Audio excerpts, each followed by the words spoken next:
here at 7:11 p.m. Do you want to read the land heritage statement and do the roll call? Yeah. All right. The land heritage statement. I acknowledge that the land the city of Ann Arbor occupies is the ancestral, traditional, and contemporary lands of the Anishinaabe, including Ottawa, Ojibwe, and Bodewadme and Wyandotte peoples. I further acknowledge that our city stands, like almost all property in the United States, on lands obtained generally in unconscionable ways from indigenous people. The taking of this land was formalized by the Treaty of Detroit in 1807. Knowing where we live, work, study, and recreate does not change the past, but a thorough understanding of ongoing consequences of this past can empower us in our work to create a future that supports human flourishing and justice for all individuals. And that's the land heritage statement. And we'll kick it on into roll call. Okay. Right. All right, Commissioner Needham. Commissioner Needham. Councilmember Dish. Here. Commissioner Graham. Commissioner Graham. Commissioner Gibb Randall. Here in Ann Arbor. Councilmember Griswold. Here. Commissioner Callywart. Here. President Brown. Here in Ann Arbor. Vice Chairperson Mitchell. Here in Ann Arbor. Commissioner Vandenbroek. Here. Commissioner Oriole. Here in Ann Arbor. Commissioner Zhang. Commissioner Zhang. Right. My name is on there twice.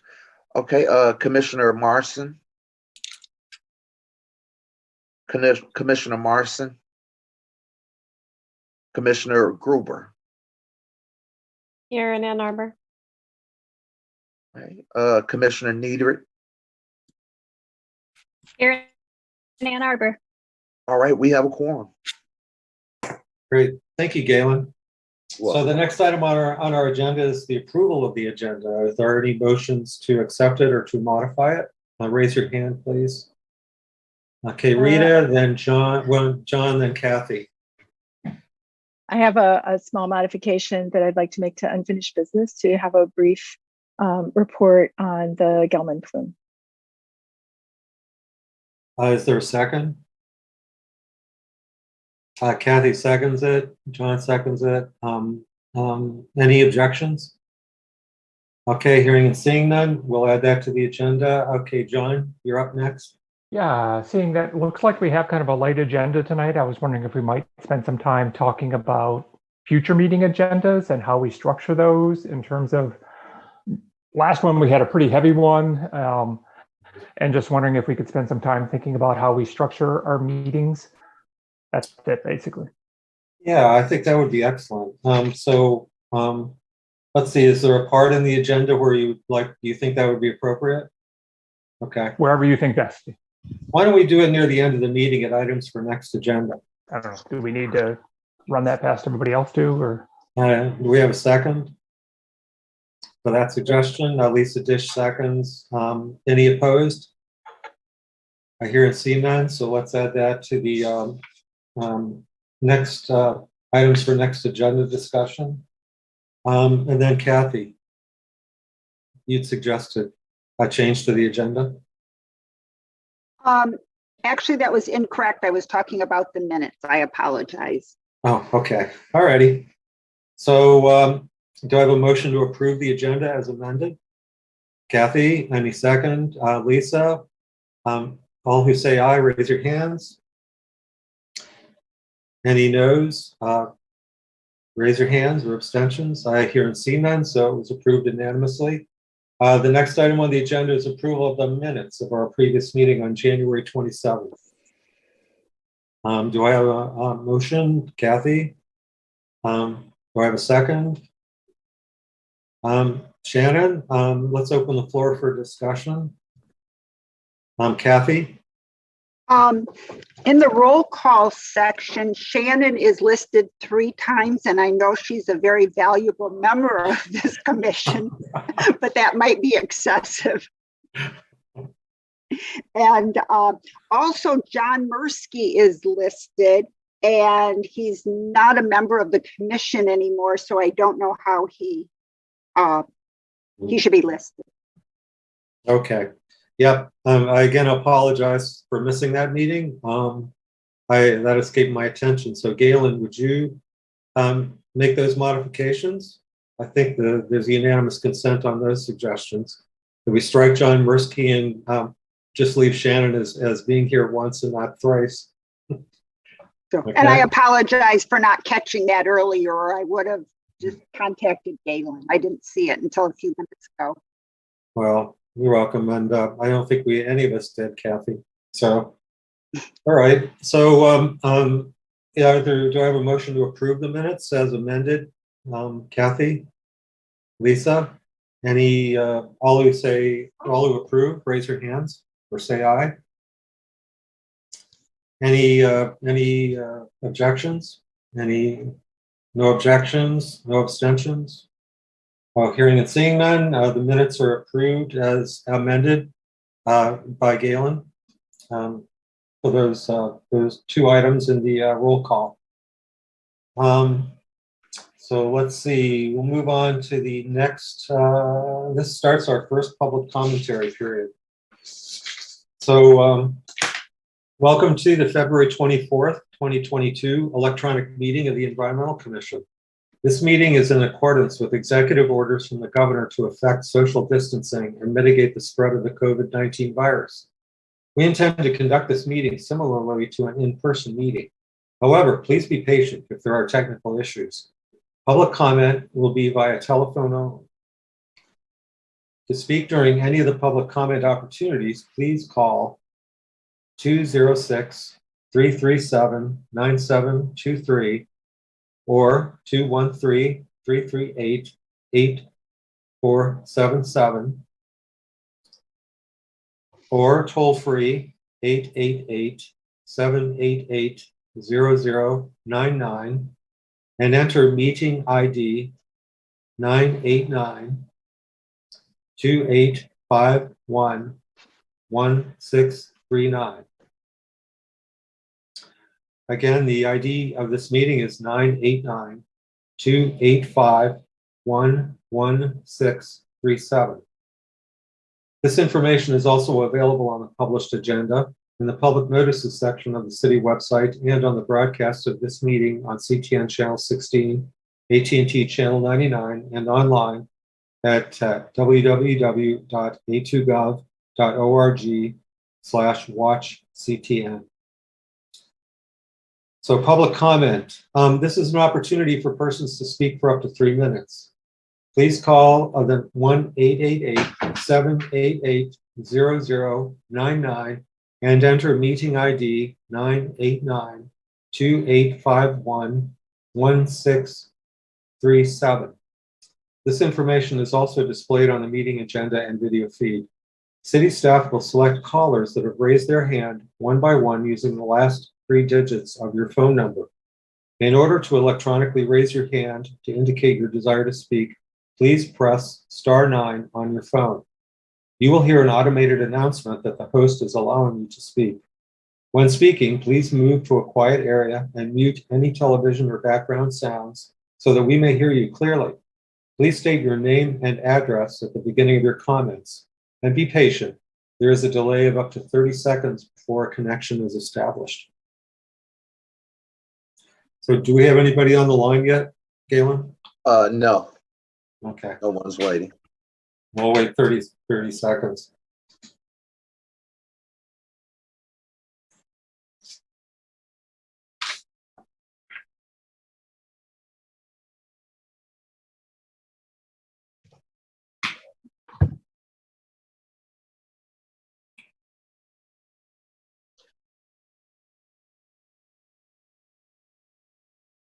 there's no one on the line. Okay, thank you, Galen. So this ends the first public commentary period. There will be another one near the end of this meeting, if you wish to make a public comment. So this moves us to the next item on the agenda, which is unfinished business. And so we have one agenda item here. Rita, you have the floor. Thank you. I just wanted to report, since we talked about the MS4 notice of violation last month, which is 1,4-dioxane infiltration into the Allen Creek drain that is flowing through the west side of Ann Arbor through to West Park area. And at the last meeting, we had a discussion about what our next steps might be. When I contacted Evan Pratt for follow-up, he said that he had received a work plan, which he mentioned last month, from the Gelman Corporation. And at this point, he feels that, or this message from him states that the Attorney General agrees that follow-up on the in-pipe contamination is a Part 201 issue and not an MS4 issue. This might be something for us to talk about, Sarah. He says that they have proposed permanent monitoring wells. I did ask him what the status of the work plan is from Gelman, and I have not heard back. So since I just sent that message to him yesterday, I'll give him a little break on that. So I just wanted to let the group know that we're still looking to address the issue of the infiltration in that area. So that's really what I had intended to say. And I did talk with Councilmember Griswold, who had perhaps some comments to add from the Scioto Township status. Okay, are there any questions for Rita? Rita, is that work plan available to look at? I expect that it will be, but I haven't seen it myself yet. So I will ask again for a copy. We had the prior one, which I could forward to you and the whole group. At least we would know that prior one to look at. And I don't know what changes may have been made. So still looking for that. Would that be of interest to you? Mm-hmm. Okay. Yeah, and the 201 versus MS4 issue, was that something that you and Evan talked about over the phone, or did he send that to you in an email that you could forward? I'll send you the email. Yep. Okay, cool. Okay. Yeah, I'd like to look into that more. Yeah, thank you. It has been an issue that has confused, I think, members of this group, and I'm really glad to see you here and have the opportunity to talk about it with someone with your background. It's great. Yeah, I definitely know 201. MS4, I'm a little more murky, so Okay. but it'll be helpful to read and see what the attorney is actually saying. Yeah. Helpful. Okay. Thank Okay. you. All right, thank you, Sarah. Hey, Kathy, you have your hand up. Yes, I just wanted to ask Sarah, and I guess I should also mention this for Bridget, if they are familiar with one of our community advocates, Dan Bicknell. Yes. Oh, okay. He is, I can send one of his position papers. We recognized him with an award and recommended that council recognize him. Dan was actually the one that discovered 1,4-dioxane. So I just want to mention that he is a great asset. And one of the issues with these documents, whenever it's dealing with Gelman, is many of them go through the attorney staff. So it takes a while for them to be reviewed before the public sees them, even council members. Thank you, Kathy. Are there any other comments people wish to make on this topic? Okay, I have Actually, one. I just Rita. Okay, Rita. You have this the is floor. a little bit of a diversion, but next week, I'll tell you the date for sure. Next Tuesday morning, I believe, is the next CARD meeting, which is the Citizens Active for Remediation of Dioxane, and that's at 10 a.m. So for council member or commissioners who are interested in that, could send out information. Yeah, I don't believe that's a public meeting. That's what I was going to mention, Rita. So, but I think some of us are on that, on that committee, on that. Okay. So, yeah, I plan to attend it myself. It's going to be, they have quarterly meetings where EGLA, the representatives are there. I guess I should pronounce it Eagle. But this is going to be one of the more important meetings that they have, I believe. So we'll see what happens. And Rita, you can give us a report at the next meeting. Kathy. I'll double check because I think that anyone who's interested can request the Zoom link.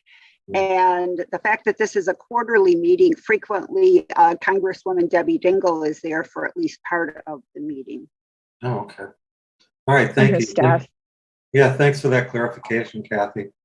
So Rita, maybe you could find out about that and then email. Yep, I will send as that an to the action commission. Yep. Okay, thank you. So if we've exhausted this topic for now, let's move on to new business.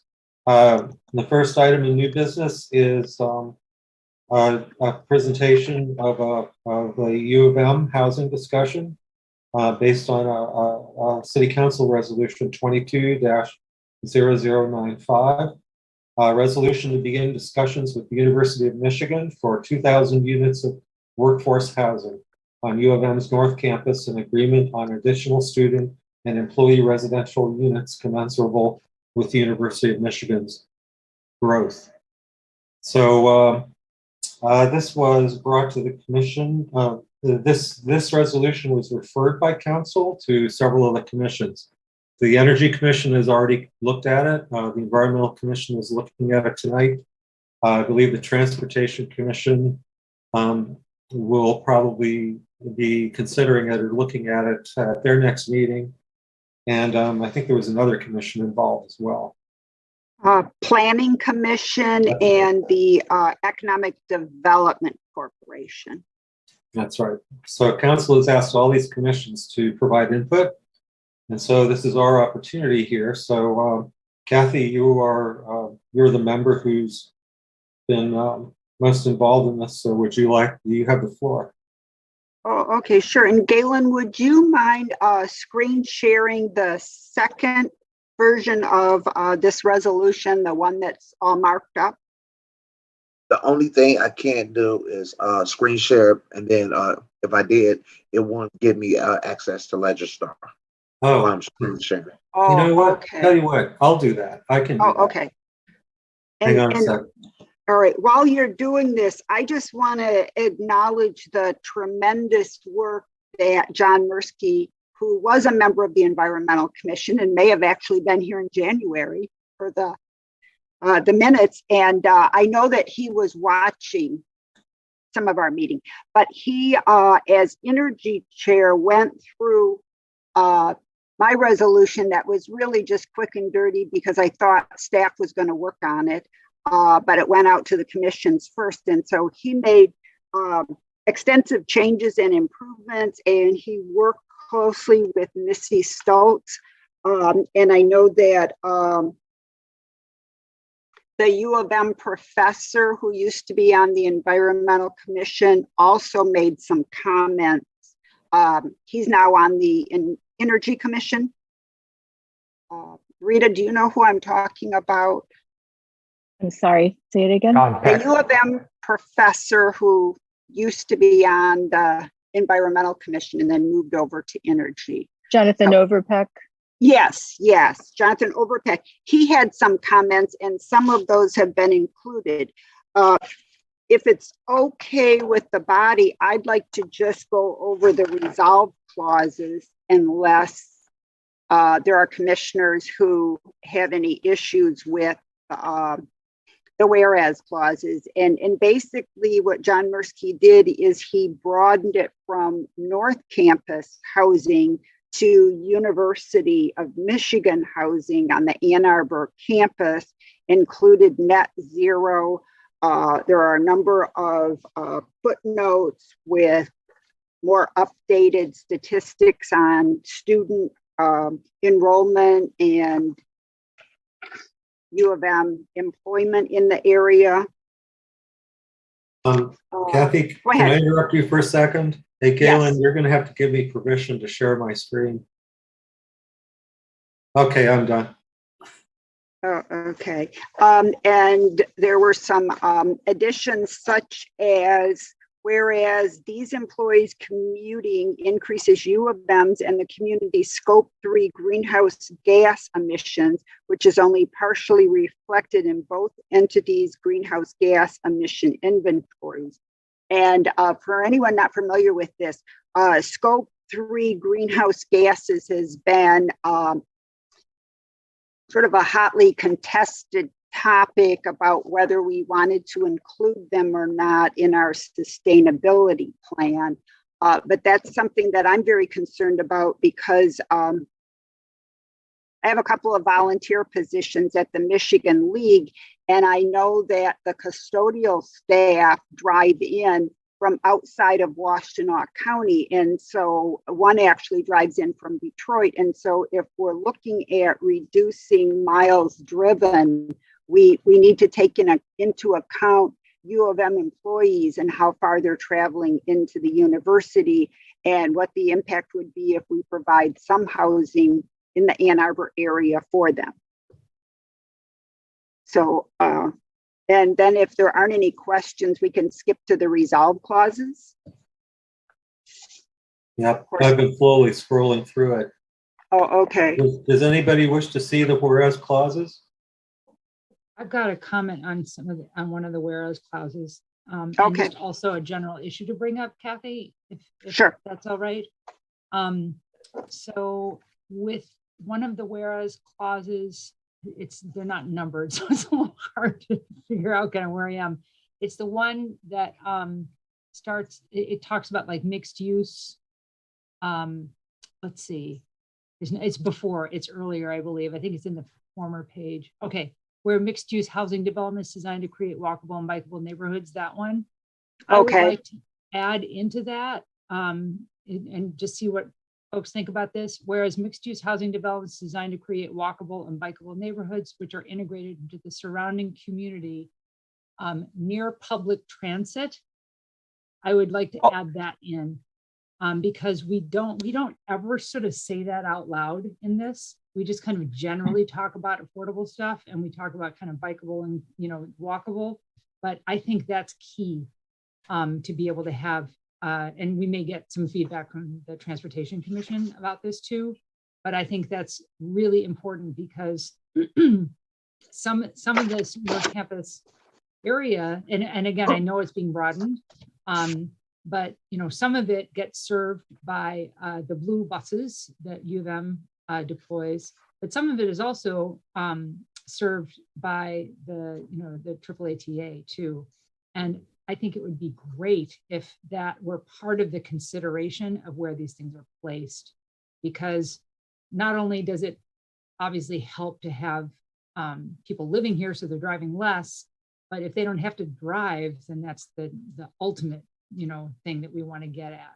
So I think some level of awareness in terms of where some of these, because North Campus is huge. I mean, it's huge. Mm-hmm. And there definitely are areas that are served by the AAATA and that.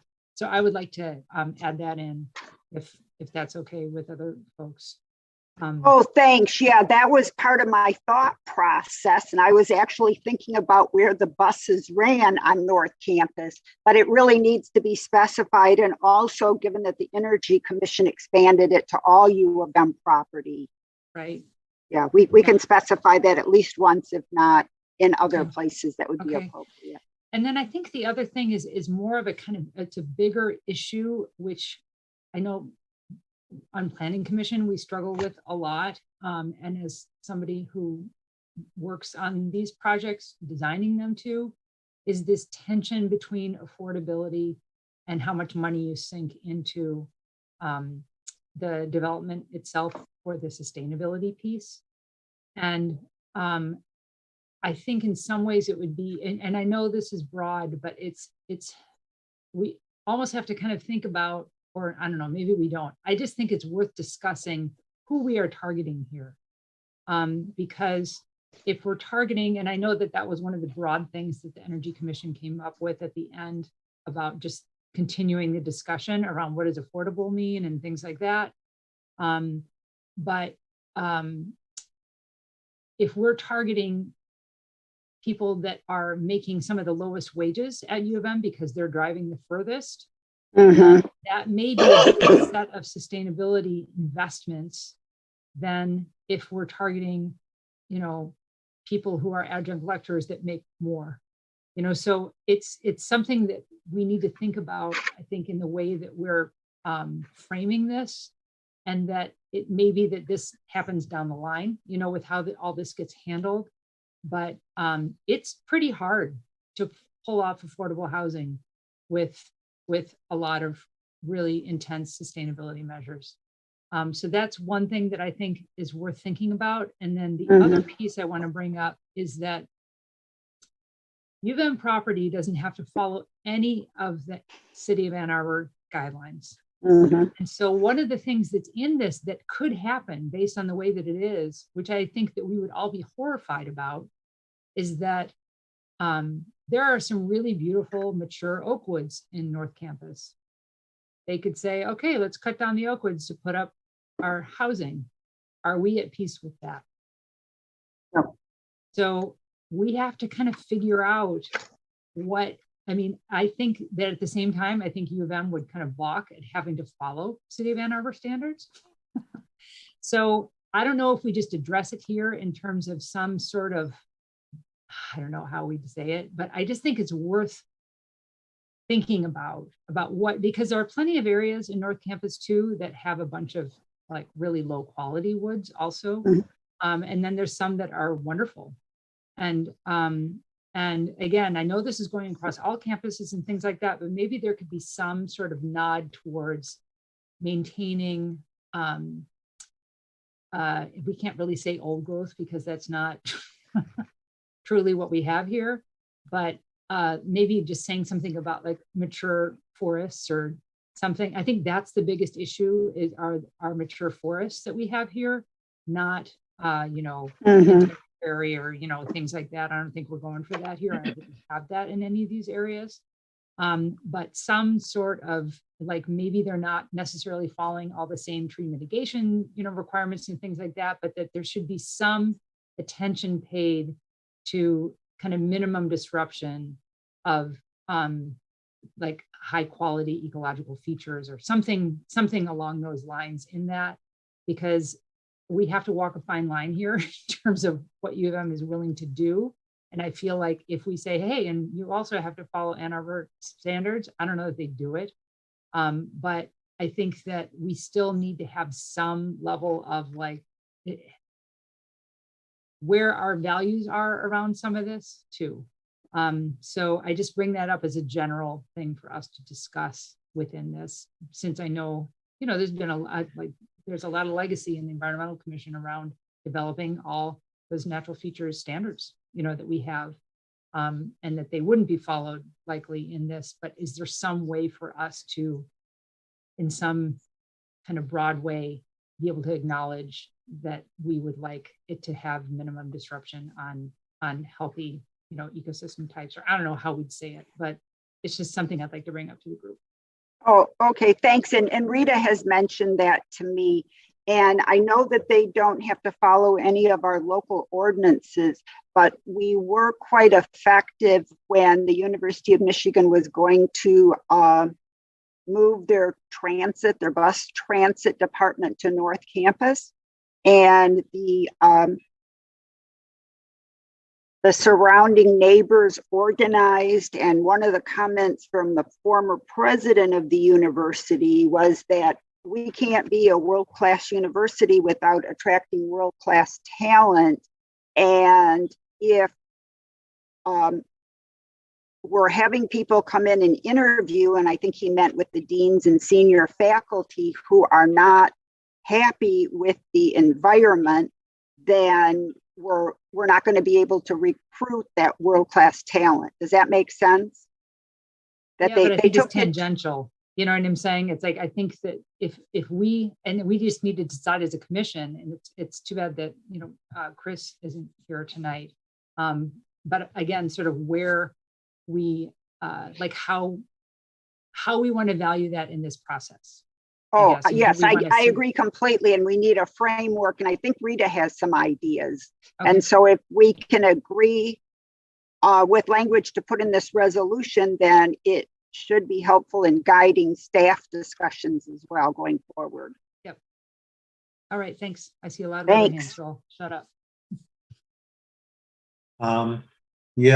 Kathy? Do you want to recognize the people whose hands are up, or shall I do that?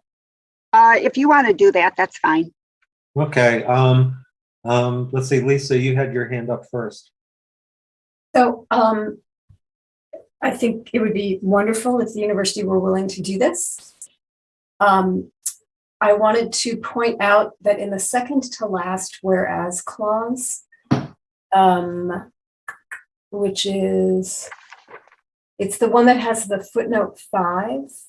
Yeah, whereas at least 17 other US colleges and universities, several of them world class, are providing employee housing. So I followed that footnote, and this comes back to the question that Commissioner Gibrando raised, which was about who are we targeting this to? So the resolution talks about workforce housing, and it defines workforce as public school teachers, firefighters, and other people. So without exception, all of the colleges and universities that are listed in that footnote only provide for their own staff, but more typically faculty. And there is several of the programs are actually loan or mortgage subsidy programs.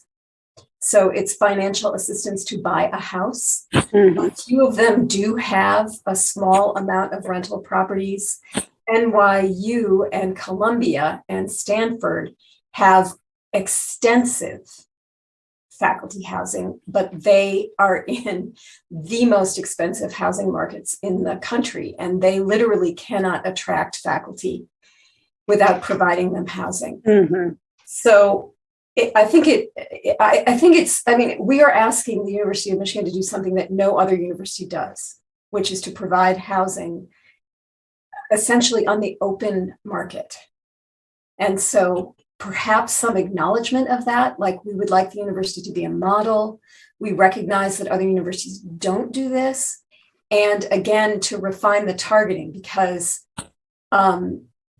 there's really no argument for providing this sort of housing for faculty members at the university, because our salaries are commensurate with the housing markets in Ann Arbor and close in Ypsilanti, for example. But I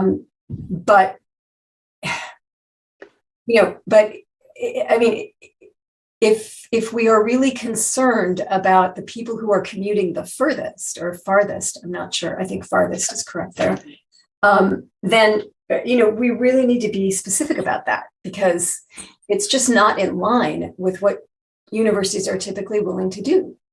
They typically provide for their own. So I just don't, I think that the whereas clause is misleading, because it suggests that 17 other universities do something like this and they don't. And we're not acknowledging, I think the thing that the university tends to say when we ask about this, that they don't want to get into the business of real estate because they're not landlords and they don't want to be a landlord. So we probably need a more compelling rationale for why we want them to be a model in addressing scope 3. And that whereas there are, other universities like Columbia that have a particular issue that they've addressed by providing, near campus housing in this high rental market, we have a different problem, which is how much scope 3 emissions the university really does generate, given the geography of Michigan, which is really different than the geography of New York. So if we point to programs like that, it's very easy for the university to say, well, we are not in Manhattan, and we are not in Stanford, and we are not in Hawaii. And so I think that the resolution so far is a little bit incomplete on that line. Okay, thanks. Yeah, I agree with what you're saying. And if housing was provided on University of Michigan land, even if it was developed by a private entity, which is similar to some dorms on North Campus, it would be exclusively for U of M employees, although I know that is somewhat difficult to enforce with the private dorm that they have on North Campus right now. And I think this is going to require more support. I've talked to Senator Jeff Irwin and to Representative Yusuf Rabi, because I don't think that University of Michigan is going to do this willingly. I think that there's going to have to be some political pressure, but I'm also optimistic regarding some of the younger regents being more concerned about sustainability issues. So Lisa, I will take a look at that, the whereas clause, and revise it with John Mirsky and send it to you. Well, I think also you might need to revise the definition of workforce housing, because the implication is, where is that definition? Does anybody remember? It would be near the beginning.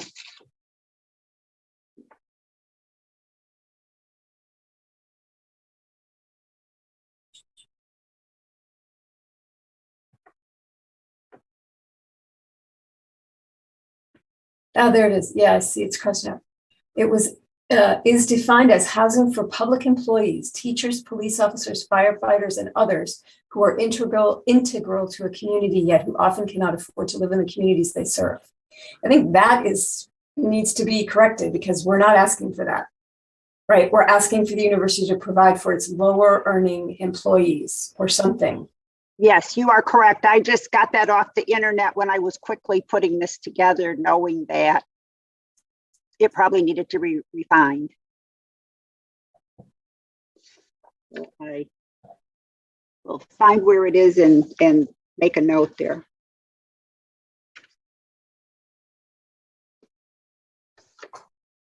Okay, all good points. Rita, you have your hand up next, and then Lunia and John Calloward. Right, thank you. I do think that the possibly the very next whereas clause might address the definition a little better, because it says something about housing for U of M employees with minimal disruption of the Ann Arbor community.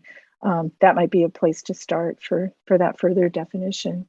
So I actually want to say thank you to Shannon, because she came up with the two things that were really prominent in my mind when I looked over this, is protection of trees and using the existing or whatever is modified for our transportation services in the future.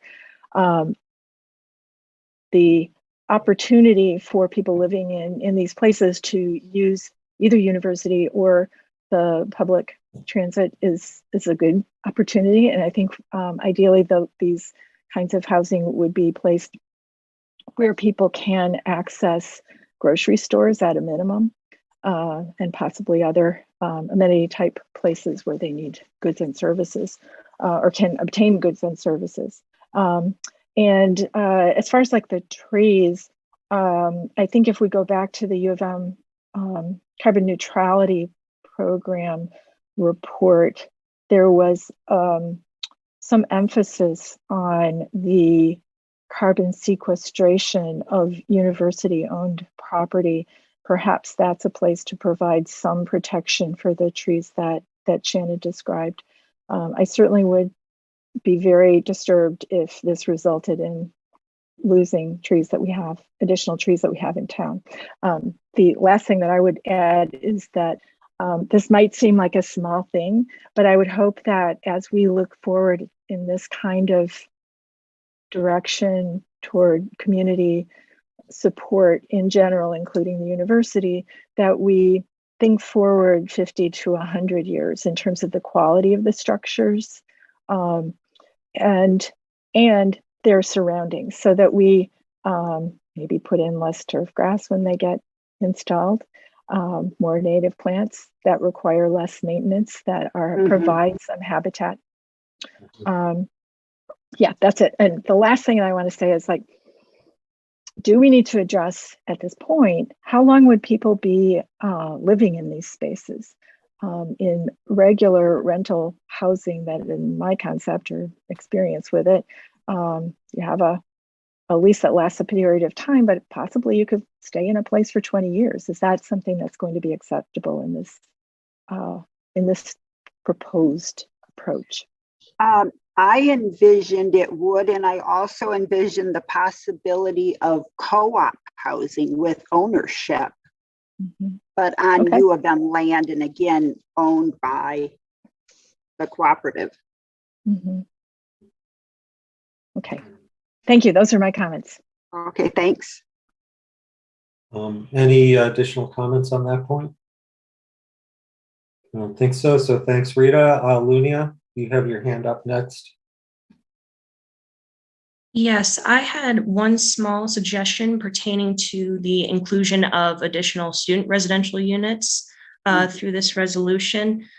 I would suggest an addition of the recent approval by the Regents of a project on North Campus where there would be an additional 700 beds in new resident halls in the Northwood 3 buildings, and they are designed to be carbon neutral.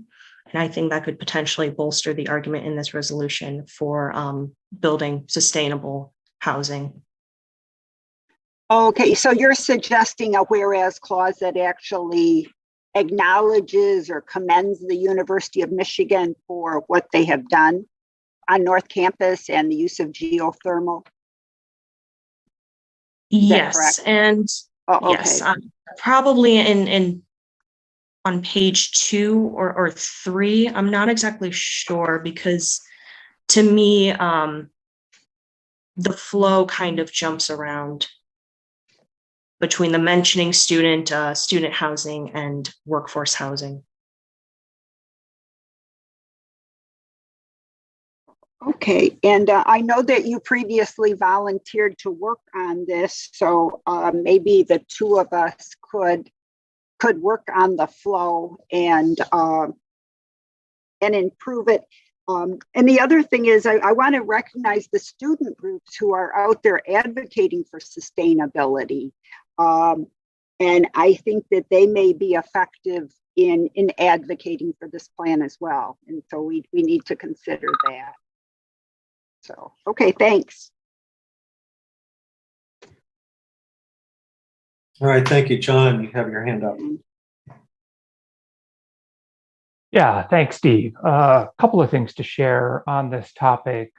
First, I think the whole notion of workforce housing is something very important. I know in my own life, going back 30 years ago when I lived in Hyde Park, we lived in University of Chicago owned apartments because my wife worked at the hospital. So, we lived that 30 years ago. And then when I moved to position at Loyola University in Chicago, they were advocating again 30 years ago and had a program for if you lived within walking proximity to public transportation, you got assistance with your down payment for your home. So I think there's multiple ways that we can go at this beyond just the construction of housing. And I think encourage us to kind of broaden our notion of not just building, but what other mechanisms are we putting in place to support housing? Next, I work on a sustainability survey at the university that we've been running since 2012. And I'll just note as evidence to this topic of the need. In 2012, 50% of staff, and I think it's important that we just really look at staff and not faculty, 50% said they lived in Ann Arbor and Ypsilanti. By 2018, that fell to 40%. So 10% decrease just in 6 years. As evidence of why I think we need to focus on staff, faculty, 86% said they live in Ann Arbor and Ypsilanti. So it really is a staff issue. I struggle a bit with the way this is framed, because I don't see this solely as a University of Michigan issue. I see this as a community problem. And I would be much more supportive of this approach if we were also talking about City of Ann Arbor employees or other large employees. We know the U of M is the largest employer in the community, but this isn't just a U of M issue. And given what we know about how the university operates in terms of autonomy from local ordinances, I just think I would approach this in a very different way of seeking to form a coalition. We know that the university has to look at this topic if it's committed truly to carbon neutrality and scope 3. This has to be addressed.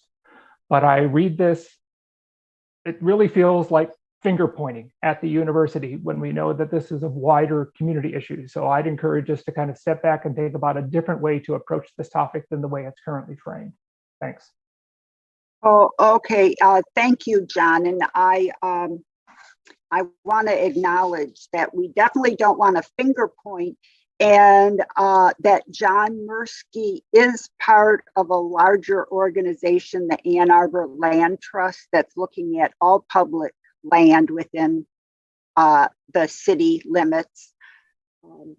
And so maybe we need an introduction. My thought here was that staff really can't work on this, even though what city staff have told me is when they have the quarterly meetings with university staff, they have these discussions, they acknowledge the need, but there's no direction to go forward.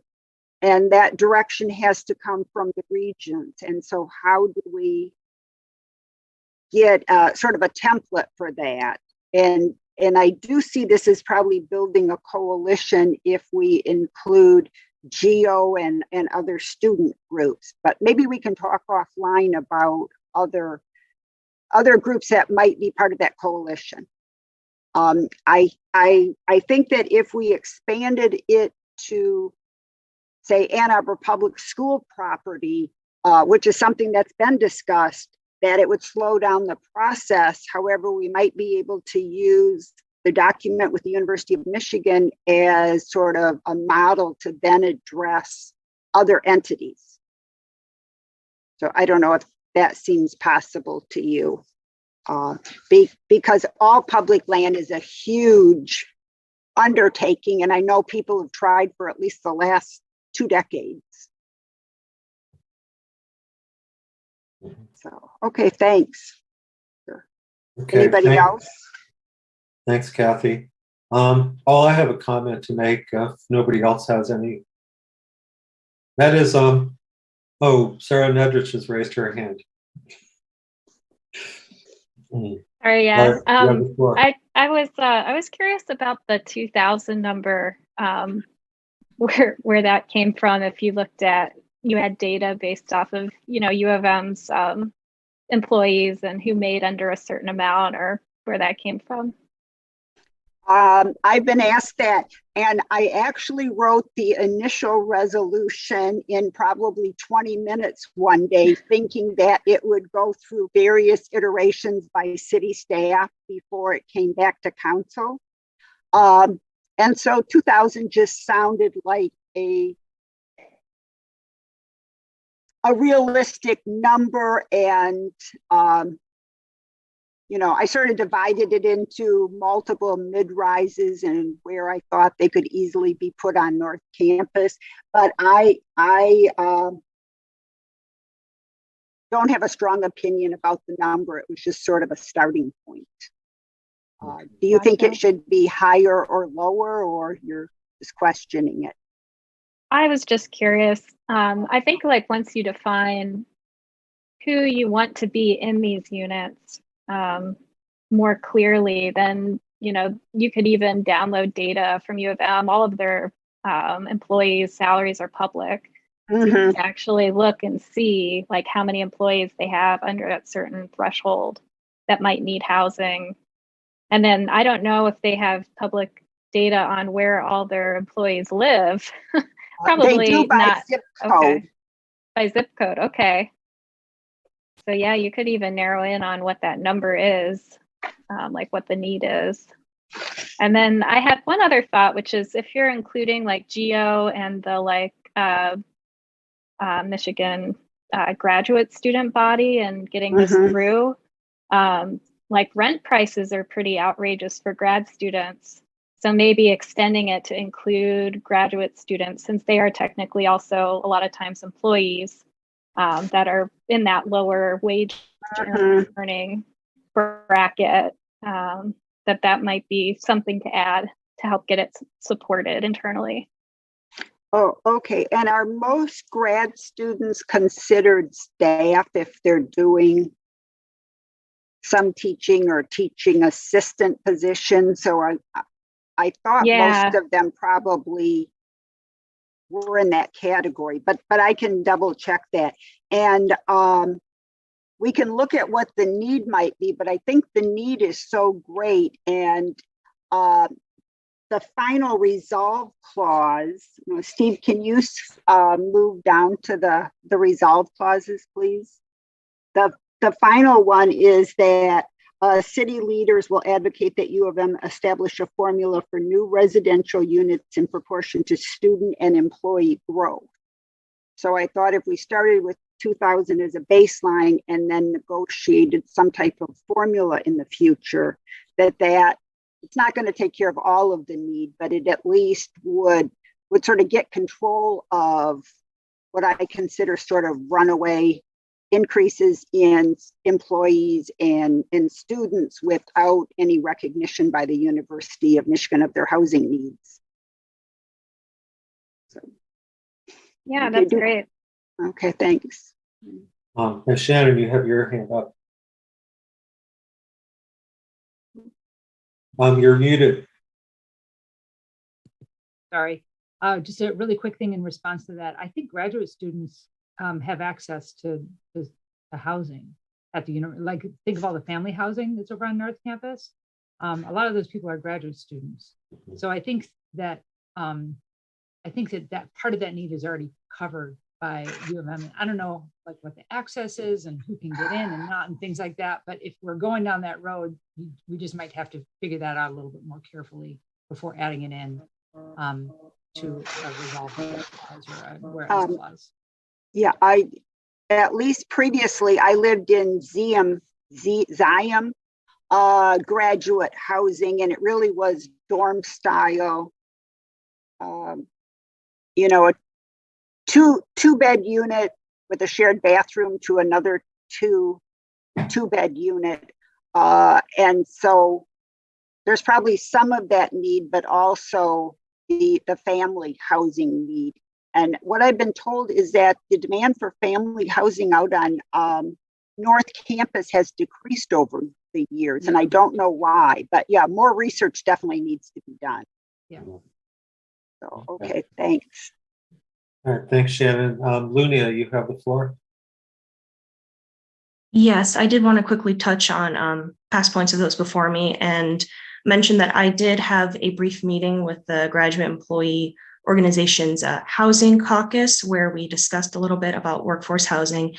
And through that conversation, it was very apparent that more housing is paramount. And I can't speak for the internal designs of Northwood, though I have heard that they are there are some dorms suitable for families, but nonetheless, we need more housing, especially for graduate students.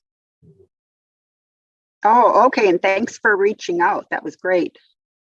Do we want to read through the resolve clauses, or are people pretty well set with the resolve clauses?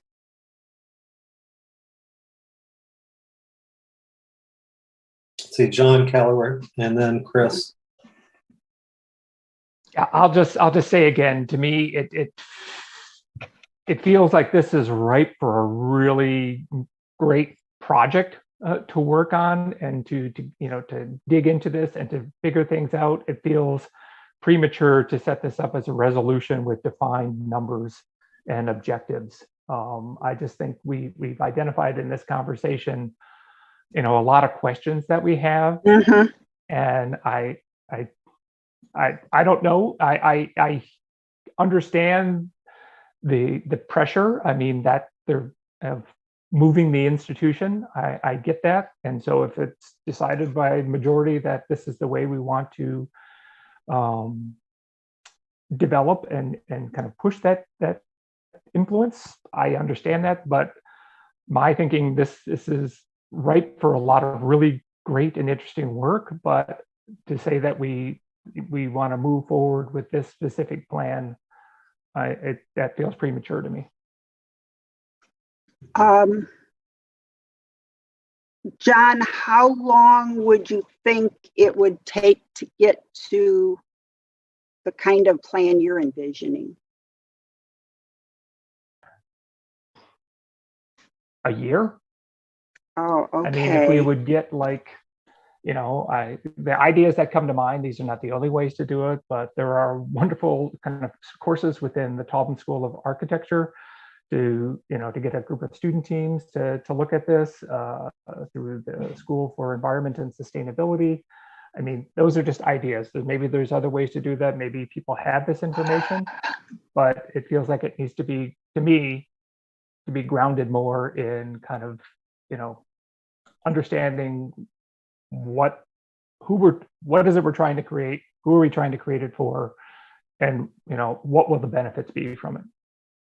Oh, okay. I appreciate those comments. And I thought some of that would be done as the resolution went through the commissions. I'll also reach out to Peter Allen, who is a member of that Ann Arbor Land Trust, because he has taught classes and had student groups involved. And the other group, the School of Social Work, I know, students have been addressing some of these issues. So I'll find out if anything exists right now.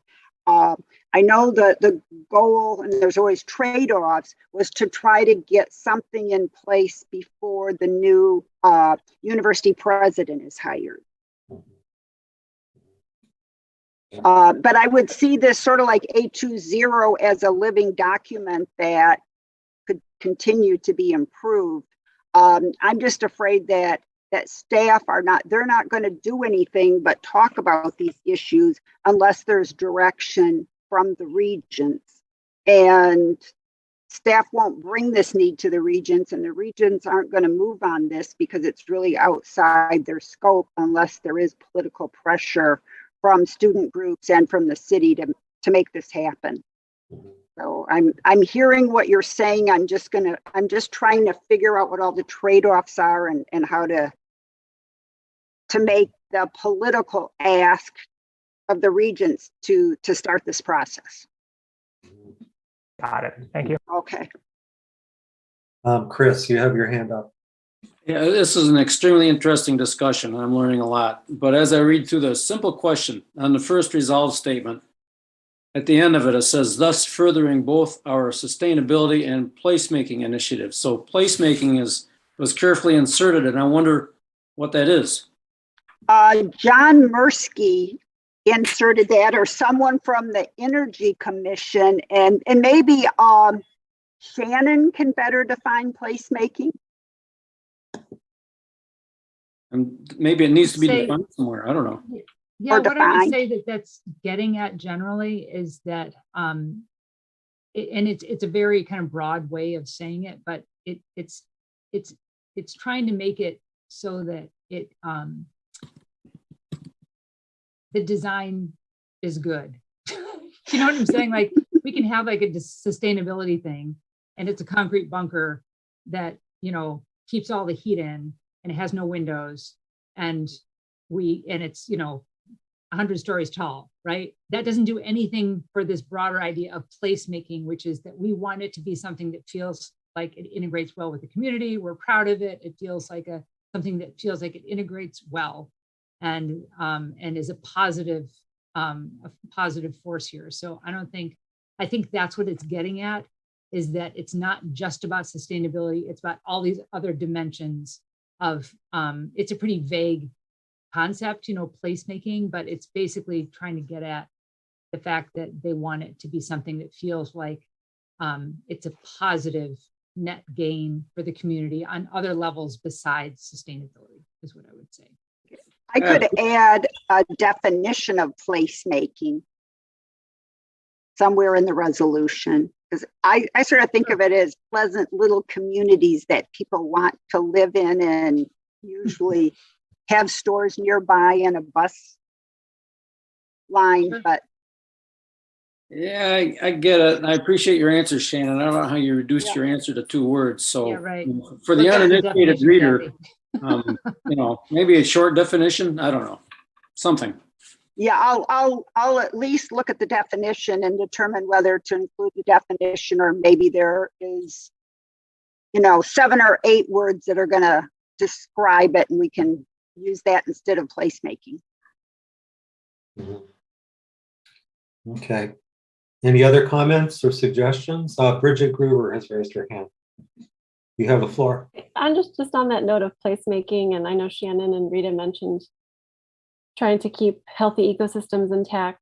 I think those are related because there's a lot of really good evidence showing that people benefit health-wise, and so there's a big social benefit associated with having green spaces, reduction in crime and ADHD and all kinds of really great stuff. So I just wanted to make that comment that I think those things are really related and relevant. Oh, okay, thanks. Yes, I've seen those statistics, and that probably needs to be stated in here along with the language that Rita's going to give me about trees, because we can sort of assume, well, you know, if it's consistent with our sustainability goals, no one's going to cut down mature trees, but it probably needs to be clearly stated, and the benefits. So thanks. Thank you. Anybody else care to make a comment at this point? Okay, if not, I'm going to step in here. Oh, Rita. Okay. Rita, you have the floor. Sorry, I lowered my hand. I changed my mind. Thank you. Oh, okay. So I think I agree with all these comments. They're all great comments. But I'm especially in agreement with John Calloward on some of the points he made. I think, first of all, these are different governmental entities trying to engage everybody. And I'm happy with all these resolve clauses, but we don't have anything in here. The regents are not mentioned, and they are the people who would have to make this decision, I believe. So do you want to respond to that particular point, Kathy, or? I thought there was the first resolve clause will, and maybe it needs to be more clearly stated, the city administrator will provide an opportunity for elected officials of the city and U of M to dialogue and explore opportunities. We usually have a dinner once a year, and because of COVID, we haven't for at least 3 years. And so I can strengthen that resolve and call out city council members, University of Michigan regents. Yeah, because it's a bit ambiguous, because elected officials, because, you know, the only elected officials with the university are the regents. But people might just, you know, kind of skip over that. Oh, okay. And I'd like to suggest that we add U of M leaders. We work closely with Mike Rain from Community Government Relations, Sue Gott, the city planner, and Chris Kolb. So I could specify by title some of those people, because the regents aren't going to make any decision without talking to those staff members, and they would probably be invited to any dinner we had anyway. Mm-hmm. Yeah, I think you would need to have a project task force on this. They would include people like Chris Kolb and some other people at the university, yeah, before the regents would get involved. But also in this context, people mentioned GEO, but the recent, labor contract negotiations with Leo specified one of this as a major item, that the university needed to work on sustainable housing in the area. So that was a specific ask in Leo's recent contract negotiations, I believe. And these are all, the whereas clauses are all good, but they're multiplying rapidly. And I think the central point really is that the university needs to sit at the table with the city administrator and some of the other elected officials of the region. And I don't see Ypsilanti listed in here. But I know there's often comments on social media that, if you want affordable housing, that's what Ypsilanti is for, not Ann Arbor. Mm-hmm. And I personally know several junior faculty members that live in Ypsilanti now because there is no affordable housing for families in Ann Arbor for even senior staff members and junior faculty members, like non-tenured faculty. So I think you need to get, and I don't know who the official. Lunia probably knows a lot better. I'm sure she knows a lot better than I do about this. But there are other entities within the university, other stakeholder groups, like Leo, that should probably be brought to the table as well for discussions about how to do this, and the city of Ypsilanti as well, because they're part of the metropolitan area, and Right. A lot of people already see that as a place where housing can be more affordable. So I think they should be included in whatever whatever group is assembled to see where the landmines are and to address the stakeholder concerns, because you just want to assemble all the stakeholders and try to figure out where the sticking points are, try to work those out a little bit first before you'd approach the regents. But that's just one. Okay. Well, I have to admit that I've approached a number of regents to the point where recently when I approached, somebody said, we're not you're talking housing, or anyway, they brought it up. So when they see me, they associate that with this project. So there is some awareness. But yeah, again, it's just this trade-off of how much do you do before you sort of kick off this project. And maybe we do need some type of ongoing working group that includes IPSI and a larger group to sort of shepherd this and monitor it. Is that what you're thinking, Stephen? Yeah, that's what I'm thinking. And it's the proper role probably for the city administrator to initiate this. Oh, okay. And I will talk to him in the next few days about that. Okay, that's all I have to say at this point. John Keller, you have your hand up. Yeah, Kathy, just a suggestion of other folks to connect with at the university in addition to the folks that you mentioned, but the two contacts for the carbon neutrality efforts, I just emailed them to you. I think that is the strongest argument to kind of work in with what the university is doing and to leverage that for any type of efforts, particularly around the scope 3 emissions. Okay. So yeah, I just sent that email to you. Oh, okay. I really appreciate the conversation tonight. I think that The product was improved by the Energy Commission, and it was further improved, not only the document, but a plan moving forward and establishing a working group. I think that's important. So thank you. Well, and I personally want to thank you, Kathy, for creating some movement on this issue instead of just hot air. So, so let's see. Are there any other comments on this, or Kathy, do you have any other requests? Nope, I'm just very appreciative, and I think that we had a really healthy dialogue tonight. And I wish we could do this at council as well. Well, you know, I remind everybody that, you know, we're empowered by our bylaws to set up a public hearing on specific topics. So this is one thing we might think about, is the one or several of the commissions could set up a public hearing specifically on this topic. Oh, great idea. And do you want me to coordinate that with John Mursky or Shannon? Do you think it's more a planning commission hearing? I don't know. We haven't discussed this yet. I would say okay. let's let planning commission discuss it before I sign them up for that. Yeah. Okay. And I'm thinking you do so many public hearings as it is, and I know that the Energy Commission is very interested. So maybe it could be like a joint energy environmental commission taking the lead. Great idea. Yeah, I think that's a great idea. Yeah, because we do, and you know, because it would have to probably be a separate thing, and we have a lot on our plate, and we meet 3 times a month and things like that. So I think that that's a great idea to do a combo between energy and environment. I think that's good thinking there. So okay, thanks. Okay, great. All right, Kathy. So yeah, I'm happy with that.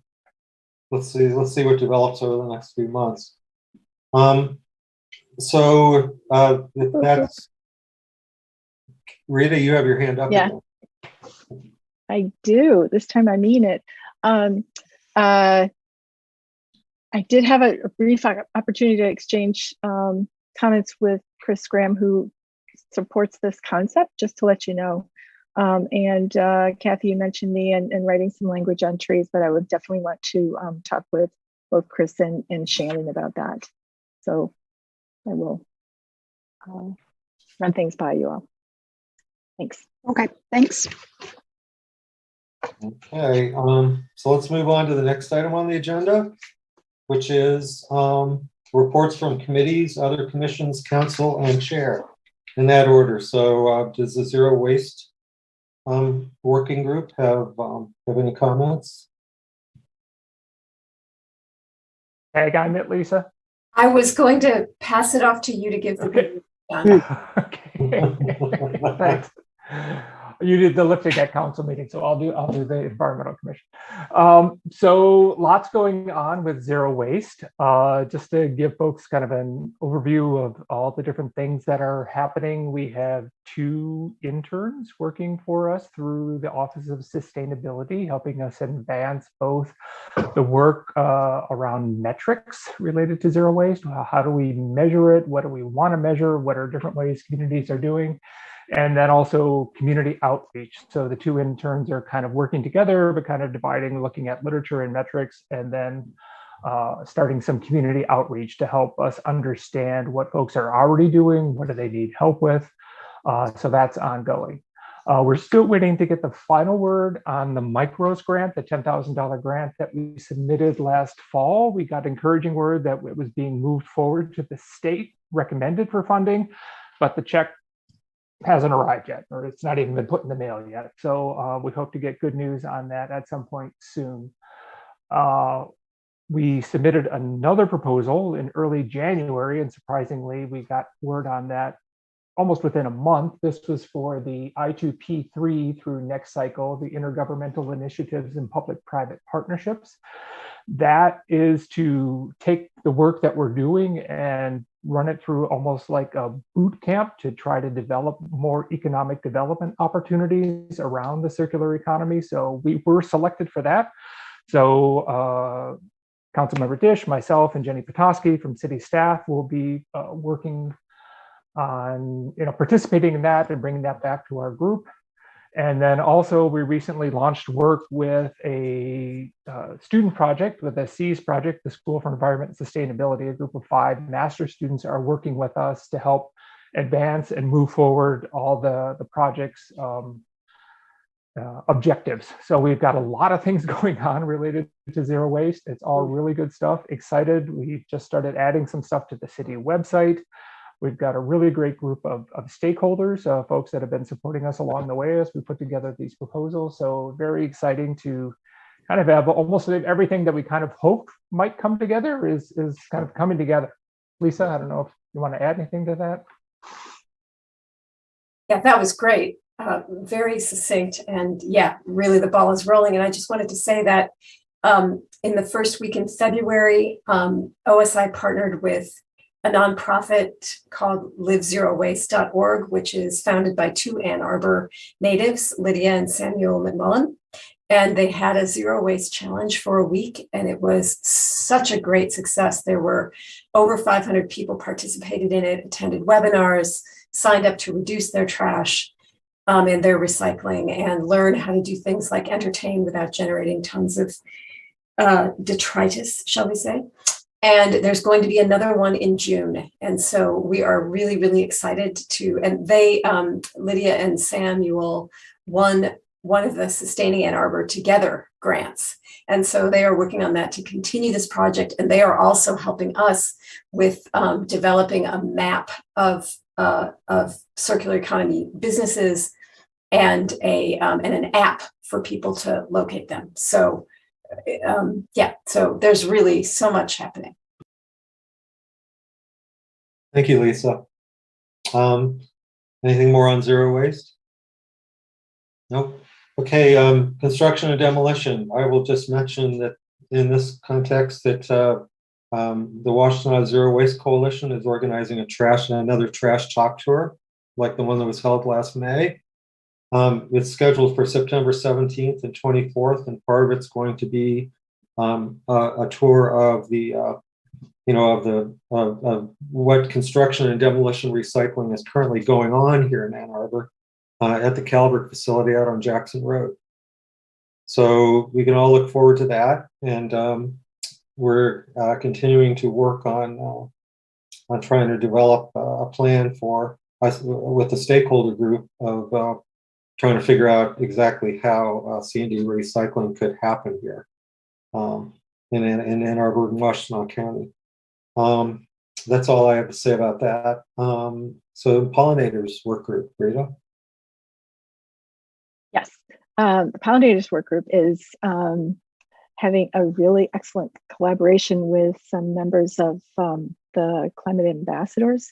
And we are working with Galen to prepare a presentation in March. The target date is March 22nd, to present information to neighborhood associations on installation of native plants in lawn extensions, or whatever you want to call that space between the sidewalk and the road.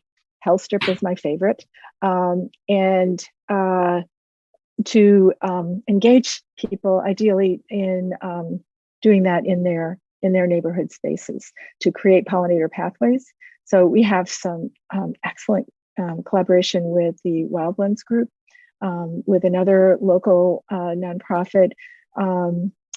I believe that we're going to be developing this kind of cement our relationships with people to do installations. We're looking into the grant through OSI to see if that might be something applicable to what we're doing to support people's planting options.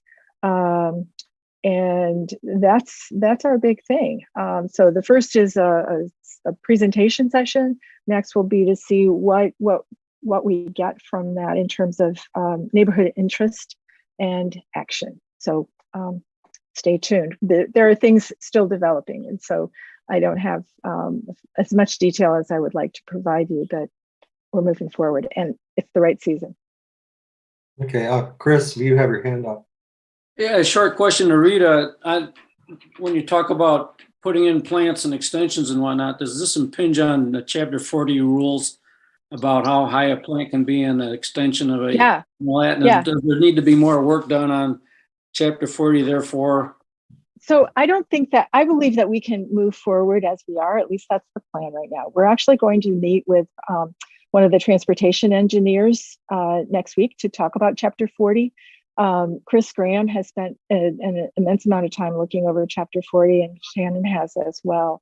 But our plan is to continue to use the 36-inch height to allow up to 36 inches of height of plants, the foliage of the plants in the lawn extension, with the exceptions being at corners and pedestrian crossings. So there will be some details to be ironed out for certain. And I think that it turns out that transportation was working on this at the same time. So I think we're doing it at the right time, that we can like have these things converge and come out with an answer that will work. And I believe that what we'll be doing will be supported. Thank you. And believe me, I won't move forward unless I'm confident. Okay, Kathy, you have your hand up.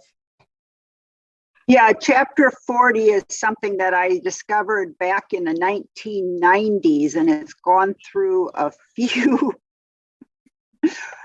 different versions, but I really appreciate everything that Rita has done. My greatest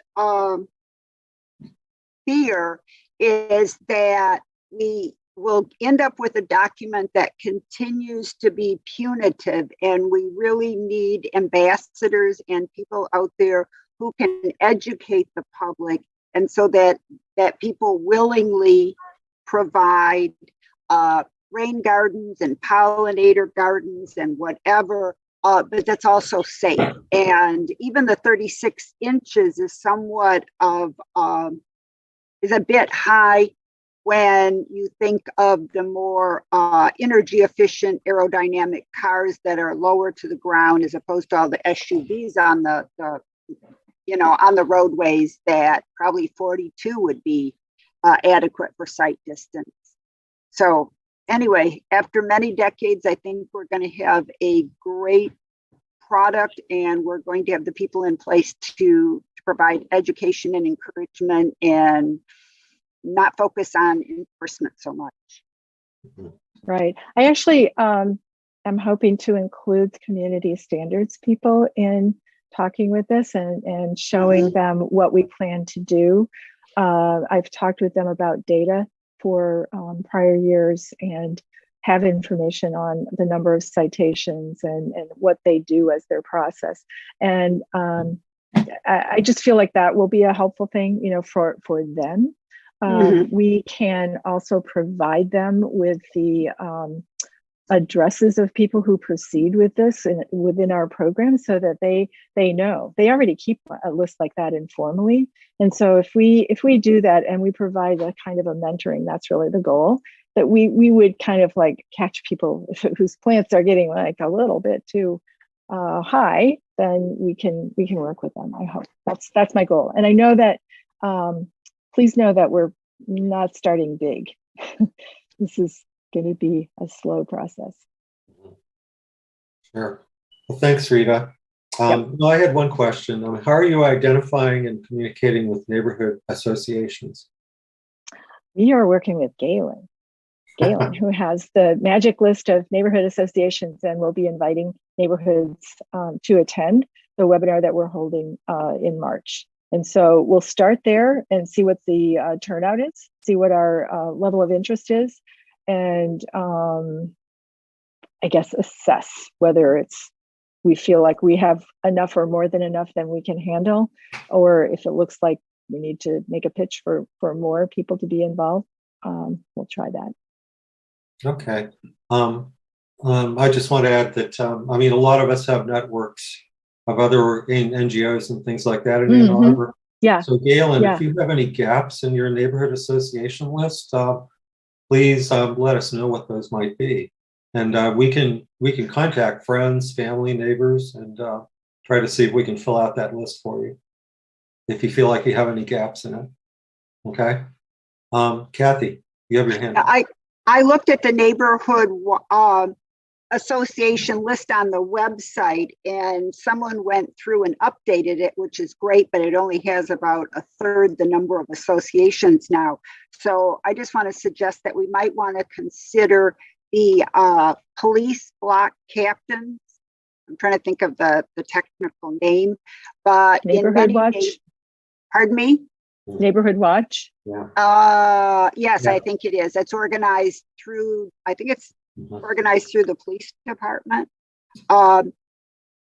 because they tend to be more aware and more likely to be sending emails out to their neighbors. And it's sort of morphed. It really isn't about police activities so much as, in some cases, it's just topics of interest. Okay. Sounds good. Well, that's a great Thank you. suggestion. Yeah. Yeah. Thanks, Kathy. Okay, let's move on to natural features. Chris is not here, so I don't know if anybody else wants to speak on that working group's behalf. I don't see any volunteers, so we'll move on. The next, let's move on to commissions. Shannon, do you have anything about the Planning Commission? Any updates for us? I think I would just, I'm not sure. I know a bunch of people were concerned about this last development that we reviewed at our last meeting called Sartorius, that is out on Research Park Drive. And Stephen sent me an email with some people that were concerned about things. And I was able to answer some questions about our own process and what it was like during the meeting. And so I think I'd just like to share that, because there's a lot that we learned going through that too, about different needs of buildings and the applicability of some different metrics for sustainability. So this is a huge research lab space with hundreds of hoods where people are going to be doing research that have a lot of health and safety standards with them in terms of the amount of exhaust and free-flowing air that needs to move through these spaces. And so one of the main ways that a lot of net zero buildings work is kind of a combination of some solar and then also geothermal. And geothermal is just a really different process. It's not pushing hot air and cold air around. And so what they need is air flowing.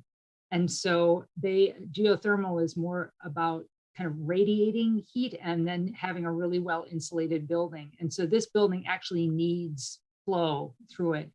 So the thing that I was very pleasantly surprised by was that they actually did a ton of research and homework prior to this meeting, where they hired people on that did a bunch of energy modeling for them. It really looked at the feasibility of what it would mean to do geothermal. And it just isn't feasible for the kind of use that they mainly have through it. You know, at Planning Commission level, the buildings are actually really not very fully baked. It's the site that's fully baked for Planning Commission. It's a site plan submission, not really a building plan submission. And so they have a general sense of what the building's going to look like, and they're kind of beholden to us on what the outside looks like and the massing and things like that. But they're still very much in the thick of how they're working at all their internal spaces.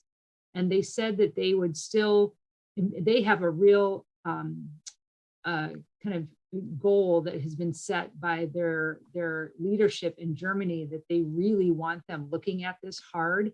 And so they are continuing to look at it as it relates to some of the spaces that aren't research oriented, that may be more office oriented, but they didn't even know really what the ratio is going to be between their office and research spaces yet.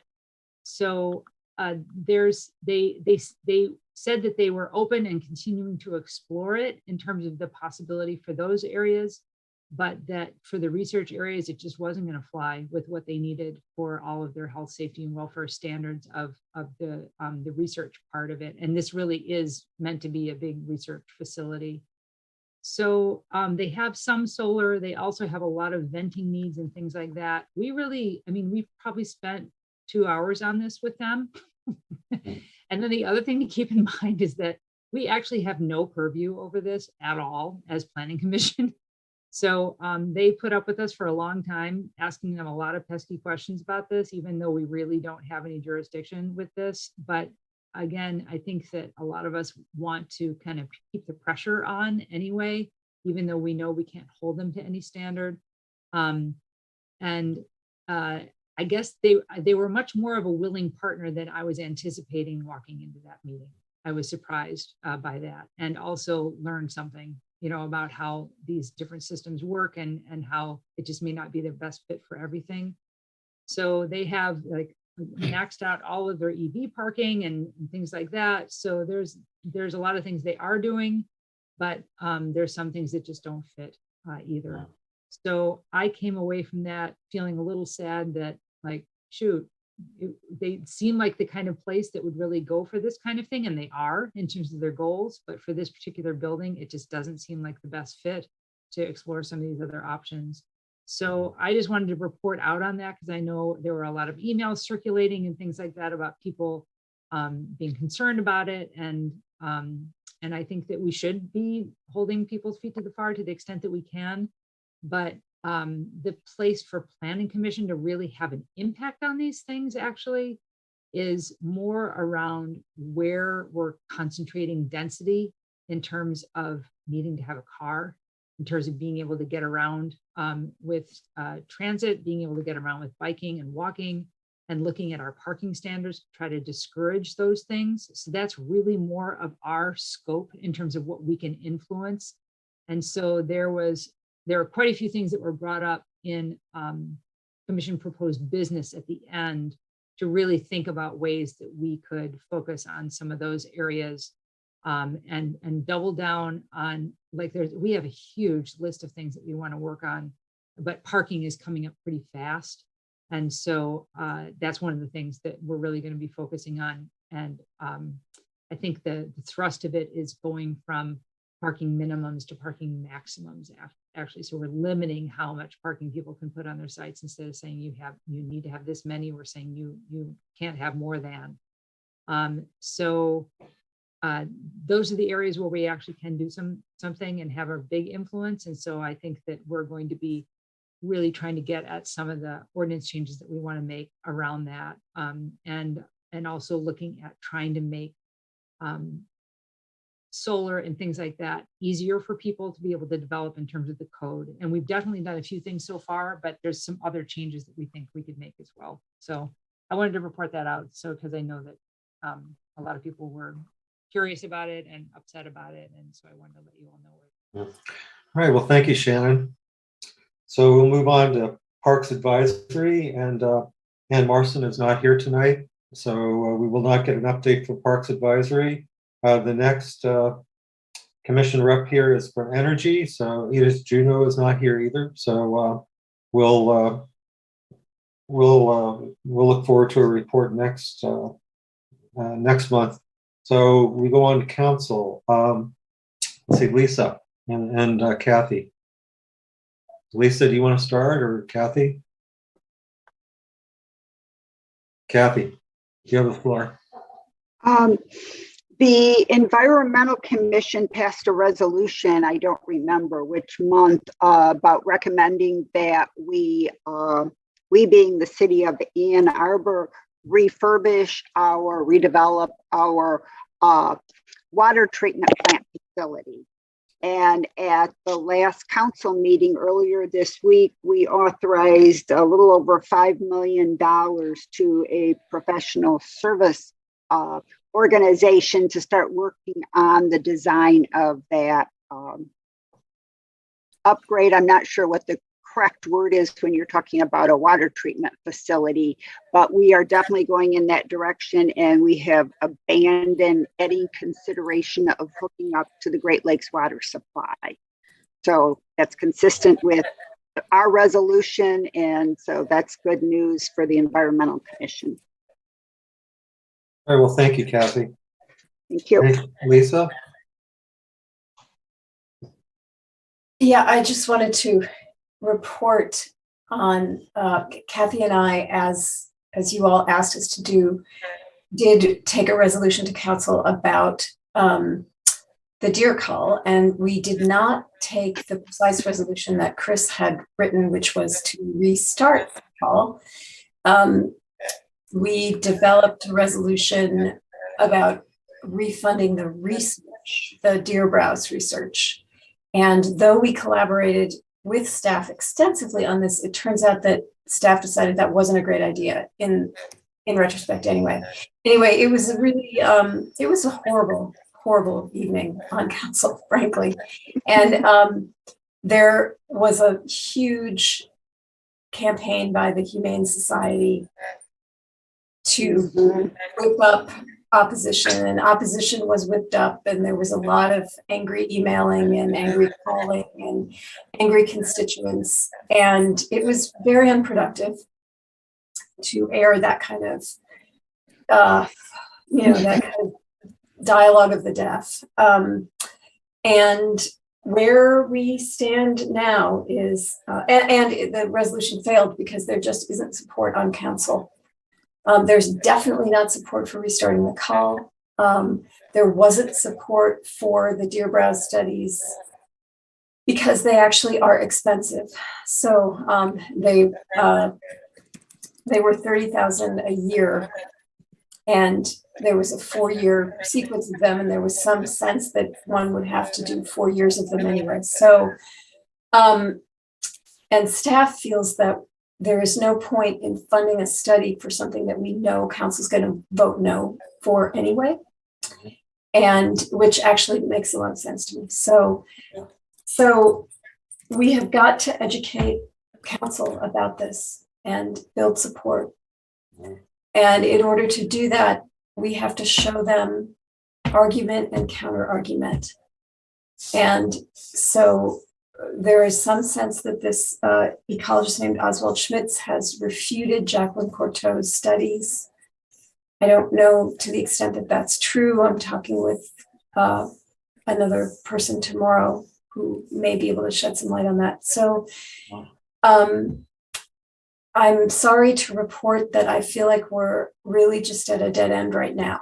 And what we don't want to do is have more unproductive discussions where a lot of anger and passion get fomented because it's painful. And so we need to figure out a calmer way, and possibly through, we could do an information session, possibly. I'm really not sure, and I'm happy to take this conversation offline because I don't want to speculate. And fantasize anyway. So, but that's just how it went. And I'm so sorry. I thought that was such a safe thing to bring forward, but yeah. So Lisa, yeah, thanks for your efforts there. You and Kathy's, but who was refuting whose data? This fellow named Oswald Schmitz, who's an ecologist at Yale, and the Humane Society had him in to do a presentation, and I watched it. It was a very interesting presentation because it really was framed in terms of biodiversity.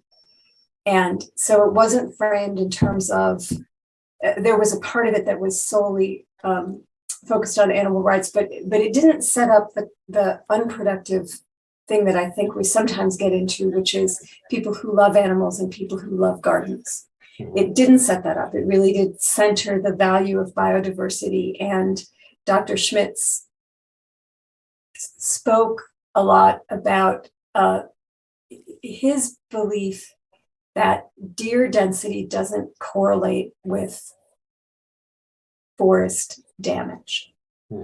Okay. Well, and whose study was you refuting specifically? Jacqueline Courteau is the ecologist who's done the browsing studies for the city. Yeah. Okay, good. Because we've heard a lot of testimony from several people. There's quite a lot of data out there, and we deliberated on it. Chris, I know, and Bob Needham invited the Humane Society of Huron Valley to come and present their case, and they refused to do so. After the Environmental Commission submitted its resolution to council, they scheduled an online webinar, which was, several of us, I think everybody on the commission was invited to it. It was not possible to see who attended that. That's the reason I put it on the agenda before us, just to discuss the results of that webinar, because it was not open to the public. You could not see who the attendees were.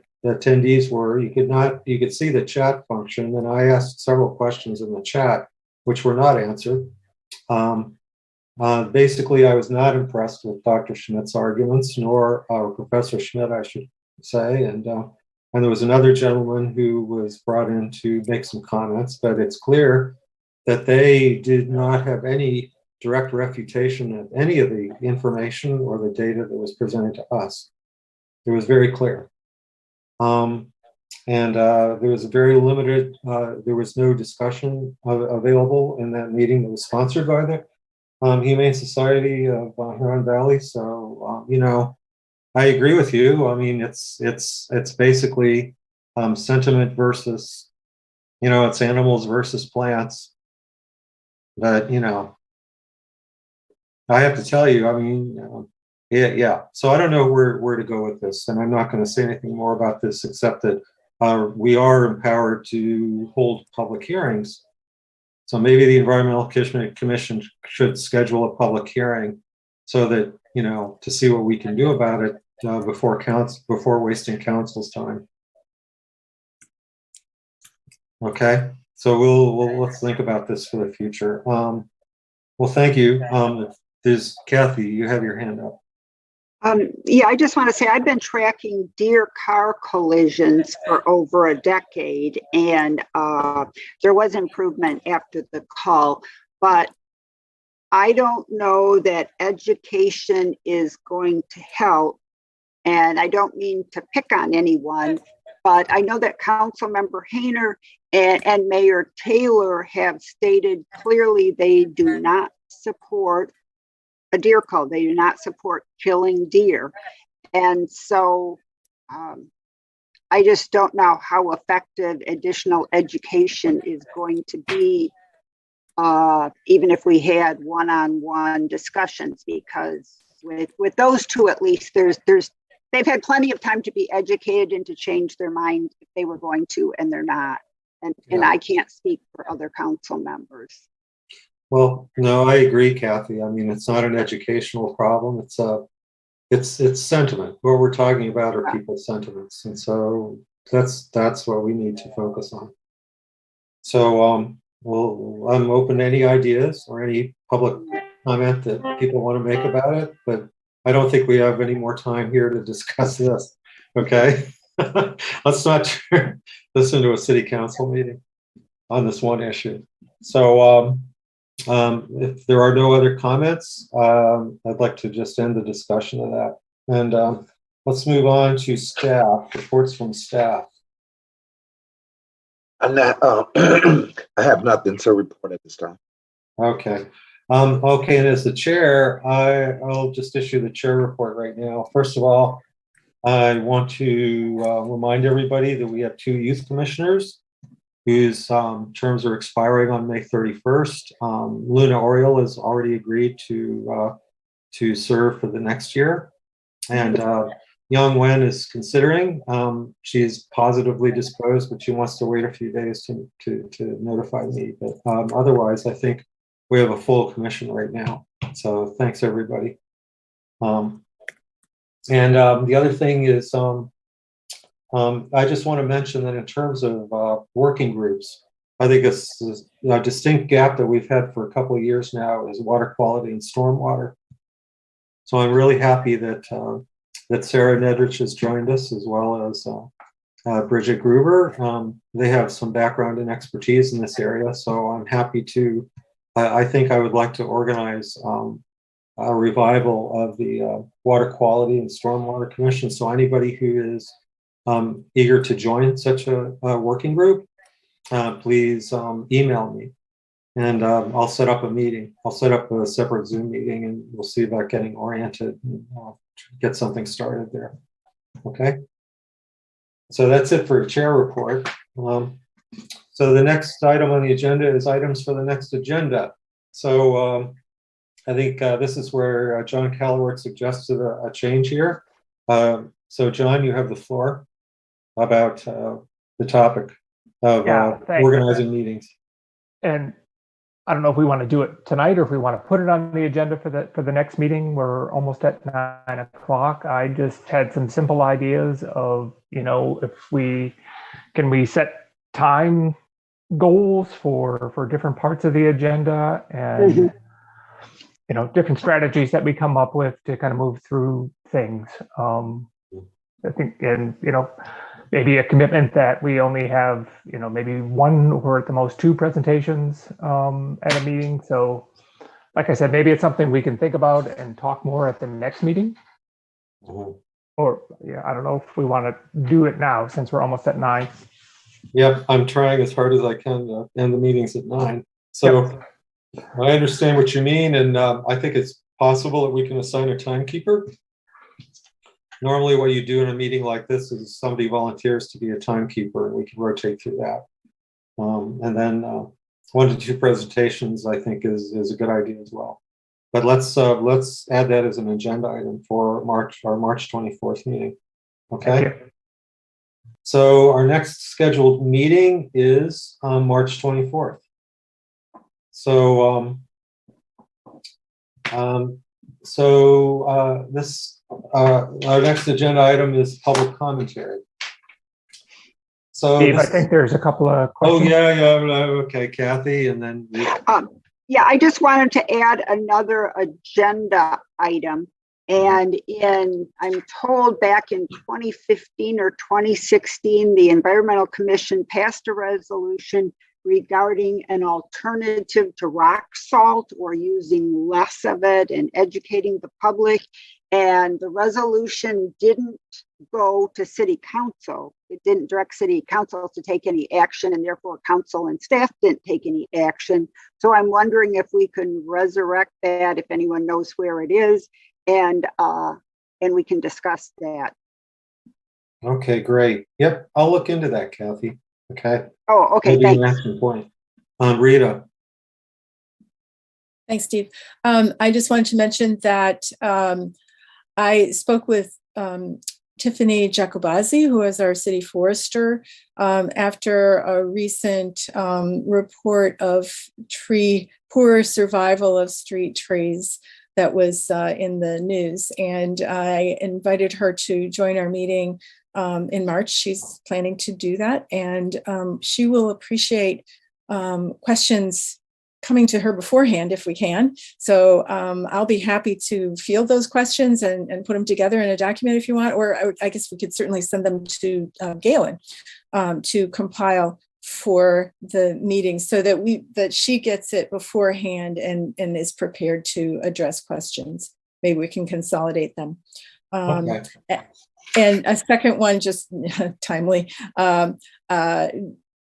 I believe that Chris Graham will bring a speaker relating to deer management next month as well, or would like to. Okay. So not to belabor that one, but. Okay. Well, since he's not here now, well, I'll ask him about that. Okay. Good. Thanks. Yeah. Thank you, Rita. So so those are the items for next agenda, as we were going to table a process discussion. And we have the city forester talking about trees in the public areas. And that's it for now. And I'll talk to Chris about that. And I'll look into the rock salt resolution. Okay. So this starts the second public comment period. This is an opportunity for persons to speak for up to 3 minutes. Please call 1-888-788-0099 and enter meeting ID number 989-2851-1637. Again, that's number 888-788-0099, meeting ID 989-2851-1637. This information is also displayed on the meeting agenda and video feed. City staff will select callers that have raised their hand one by one using the last 3 digits of your phone number. In order to electronically raise your hand to indicate your desire to speak, please press *9 on your phone. You will hear an automated announcement that the host is allowing you to speak. When speaking, please move to a quiet area and mute any television or background sounds so that we may hear you clearly. Please state your name and address at the beginning of your comments and be patient. There is a delay of up to 30 seconds before a connection is established. I'm sorry, but I can't work here anymore. You really need to do it face-to-face. Anybody on the line yet, Chris? No, there's no one on the line. Okay. So let's wait 30 seconds. So while we're waiting, I'll just send out an email with the action points that I've noted to everybody at the end of the meeting.